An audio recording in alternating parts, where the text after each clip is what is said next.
All right, YouTube, how you doing? Welcome back to the channel. It is Tuesday, October 14th. We got one MLB postseason game to dive into in today's video. We're going to dive into this Brewers and Dodgers game number 2 of the NLCS. I'm going to break it down. I'll give you my prediction on the side. I'll give you my prediction on the total. We'll talk about any other plays like player props that we like within the game as well. But as always, guys, make sure to keep an eye down on the pinned comment of this video. That's where you'll find all of my final plays, so I'm actually rolling with myself.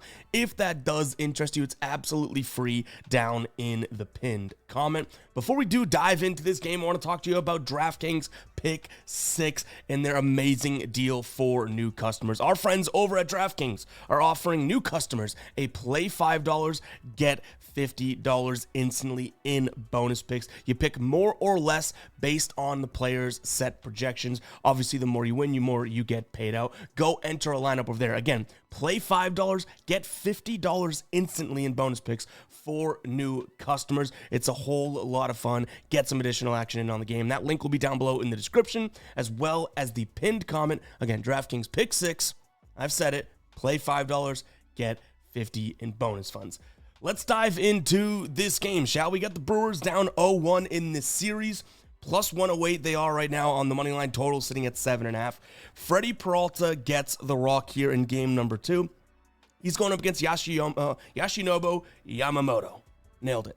We got Freddie Peralta, who's obviously been very, very good at home this year. He's got a 1 flat whip at home, a 2.8 FIP, a 192 average against, and a strikeout rate just nearly 30%.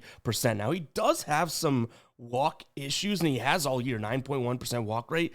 The thing that I'll say is this Dodgers squad really hasn't been walking all that much, whether it's the postseason or the regular season. So I guess what might have been his Achilles heel goes away, right? Now, Yamamoto on the other side of things has been really, really good overall, right? A 2.4 ERA. He's been really good on the road. 0.89 whip, a 2.67 FIP, an expected FIP that just goes up a little bit, 2.9, 168 average against 29 strikeout rate. Now, in terms of the pitch mix, I would say Yamamoto's may fit a little bit more because of the splitter, because of the curveball. The curve, if you guys aren't aware, is like the only pitch the Brewers truly struggle against as of right now. On the Freddie Peralta side of things, it's going to be fastball, changeup, maybe some curve. The curve could work as long as it's working, obviously, but that fastball that he throws over 50% of the time does concern me a little bit. I mean, 4 of the top 5 guys in this lineup, Shohei, Mookie, Freddie Freeman, and Will Smith, all hit the curveball, the fastball really well, and they all hit righties fairly well as well. So I do think that the Dodgers at some point can get to Peralta, and it's probably enough to make me lean towards the Dodgers here on the money line. Throw that in with the fact that you might be thinking, oh, but the Dodgers bullpen, it can always blow it. Yeah, but Uribe pitched 24 pitches, McGill pitched 21 pitches, Koenig pitched 18, Ashby pitched 19. 4 of these high leverage arms that Milwaukee, has in their bullpen pitched yesterday. So I don't know if, playoffs call for a different measure, you know what I mean? Like, you can pitch guy 2 days in a row because it's almost do or die type situations.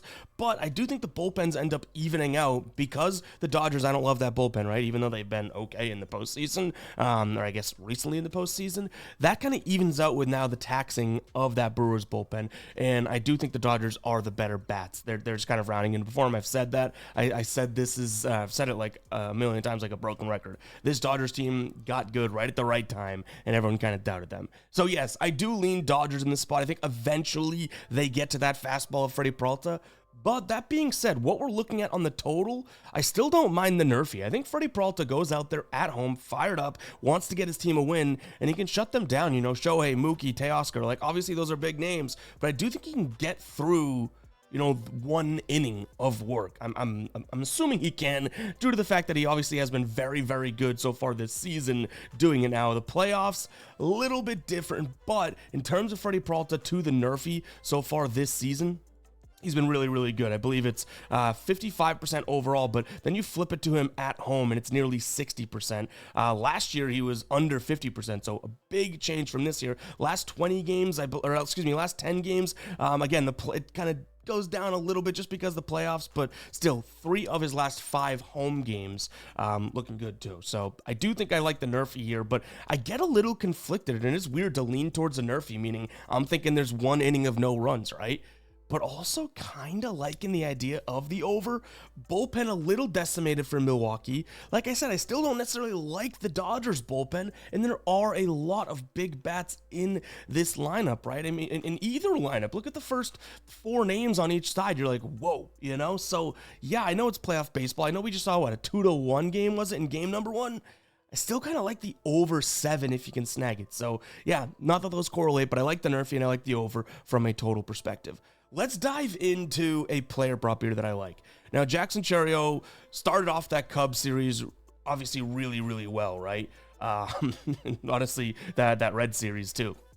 I like his under, though, today. 1.5 hits, runs, and RBIs. Yes, he does have 2 hits in his last 4 games, and he did have an RBI recorded in game 1 of this series. But what I like is, yes, he did hit the under plenty, hit the over plenty this season, especially at home. But what I like is this. You look at him against Yamamoto, okay, 0 for 1, that's not doing much for me. But his batting average against righties, Yamamoto being a righty, drops from 270 season down to 245 this season against righties. WRC plus from triple digits, 111.4, down to 92.2. Now, Yamamoto, this could scare you. You look at these numbers, and by the way, guys, this is Outlier. I'll have a link down in the description as well, and in the pinned comment, 7-day free trial with that link. My favorite player prop research tool out there. Absolutely goated. Go check it out, 7-day free trial. The thing that might scare us is, okay, well, all of these red numbers for Yamamoto, right? But when we really look at it, like, okay, 183 average against on the season, 191. Yes, it is worse against righties, but that's still a crazy, crazy average against for a pitcher, right? Same thing with the WOBA, like 244, okay, it goes up 21 points there at 265. But 265 is still really, really good. Now, this is where it does get a little interesting. So on the season, Jackson Chourio here, 328 with a 328 WOBA with a 20.5 K rate. Okay, what about the fastball? WOBA does drop, I mean slightly, but the K rate goes up 3 points. The splitter concerns me. He's going to get that 25% of the time. He crushes the splitter, okay? Barely strikes out against it. WOBA over 500. That's going to be the pitch that turns us in if this doesn't work out. But check it out. Yamamoto pretty much exclusively likes to throw this thing low, and if we want to decipher where low and inside. Chourio, yeah, if it's over the middle of the plate, he smacks it. Even this, 1 for 3 this year when it's outside, which, yeah, we see some of those, right? But how about in here? Nice and cold in terms of the hot or cold spots of the heat map. So I do like the idea of the placement of the splitter. The last pitch I'm really worried about, or would be worried about, is the curve. How about that? Remember this? WOBA 328 against the curve. His WOBA drops down to 205, and his strikeout rate goes up to nearly 32%. So I like the idea of Jackson Chourio here under 1.5 hits, runs, and RBIs. Again, it's a guy that's super talented. He's obviously one of the better players in this series. There's a lot of good names, though, but taking an under for him could be a little dicey, but I do trust Yamamoto. I realistically am more concerned with the idea of the bullpen because Vesey is a lefty. You have Tanner Scott. There's a bunch of lefties in this bullpen, right? They have plenty of lefties, especially in that middle relief. So if Yamamoto isn't pitching well, that means that Chourio has a chance that he did something really good. And throw in the fact that, if he comes out after pitching well and Chourio's like over 3, over 4, whatever, his bullpen brings in a lefty, I get a little concerned there. But either way, I still don't necessarily mind the spot for Chourio. Even if we want to kind of, I guess, cherry on top. This is our Guy Boston Sports NFL MLB dashboard, which, by the way, if you want to access, GuyBostonSports.com, you can see here. We only have about a 3.3 pitch mix rating today. The fastball, negative number in terms of runs above average. That splitter that he hit so well is actually one of his worst pitches within the last 30 days. The curveball, also another bad one. So that helps us kind of feel a little bit better about it because I showed you those numbers against the splitter on this season. Absolutely crushes them. But not exactly as recently as you might think. But guys, it's going to wrap it up for today's show. Hopefully it's just one game, so went through kind of quickly. But yes, I do think the Dodgers make the big hit when they need to. I think that we have a Nerfy on our hands, though. I don't necessarily mind the look there. And then weirdly not correlated, the over. I think late in the game we could see some runs, and getting this thing to a 4-3 spot where someone could score one more run. Easy, but there's also 7s in the market if you do want the push potential for some juicier odds. But then also Jackson Chourio. I think that the length that we spent talking about it, you can probably tell that I might like that Chourio play more than most of these other spots. But nonetheless, guys, keep an eye down on the final plays for all of my final plays. That'll also be posted on the Guy Boston Sports website. Really do appreciate it. If you made it this far in the video, go ahead and comment 10. You made it to pretty much 10 minutes in. We'll catch you guys in the next one, all right? Peace out.